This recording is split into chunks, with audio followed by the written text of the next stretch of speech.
Michèle Delaunay, c'est une femme que j'estime, qui est un bel être humain, ce qui ne gâte rien en politique, au contraire, on en a besoin. Ensuite, elle est un élément de cette fameuse parité que le président Hollande avait promis et qu'il a tenu dans son gouvernement. Donc c'est une raison supplémentaire pour soutenir Michèle, parce que selon la règle, si elle était battue aux législatives, elle devrait quitter le gouvernement, et la parité s'en trouverait déséquilibrée. Et ensuite, et surtout, parce qu'il est absolument fondamental que le pays accorde le pouvoir, et en tout cas un pouvoir important, à la gauche, qui aujourd'hui a démocratiquement gagné les élections, non pas pour en faire un usage, autoritaire, simplement pour pouvoir mettre en œuvre ce qu'elle a promis qu'elle ferait. Elle ne pourra d'ailleurs sans doute pas tout faire, la gauche, mais si elle n'a pas une majorité suffisamment substantielle, non seulement elle ne pourra pas tout faire, mais elle ne pourra rien faire du tout. Et je dois dire que je suis choqué par les cris d'orfraie que pousse aujourd'hui l'opposition récente, pensant que le Parti socialiste cumulerait tous les pouvoirs. Mais il me semble me souvenir qu'il n'y a pas si longtemps, de ce côté-là, tous les pouvoirs étaient cumulés par la droite. Le Sénat était à droite, le Parlement était à droite, alors pas les régions, mais les régions sans le pouvoir en place, c'est très compliqué, puisque maintenant on a délégué beaucoup de choses aux régions, et c'est effectivement le pouvoir qui distille ou qui dispense ce dont les régions peuvent utiliser, ce que les régions peuvent utiliser.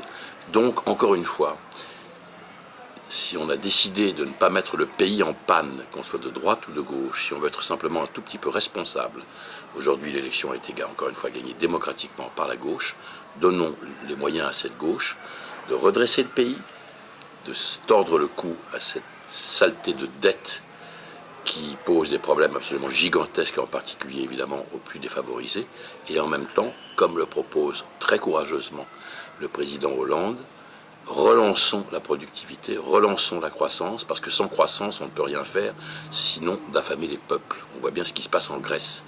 Donc ça n'est pas la solution. Donc il faut un Parlement qui offre à ce gouvernement et à ce président de la République les moyens de mettre en œuvre ce qu'ils ont promis et qu'ils s'évertueront de tenir, j'en suis absolument persuadé.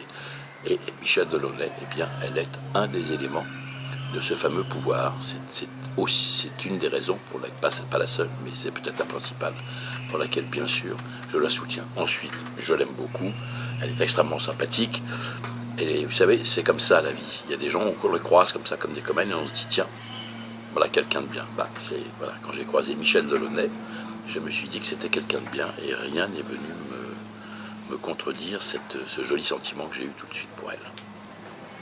Un moment de bonheur partagé avec Pierre Arditi sur une terrasse de Bordeaux où il est en train de tourner un film. On l'a vu il y a quelques jours à Cannes, en pleine gloire.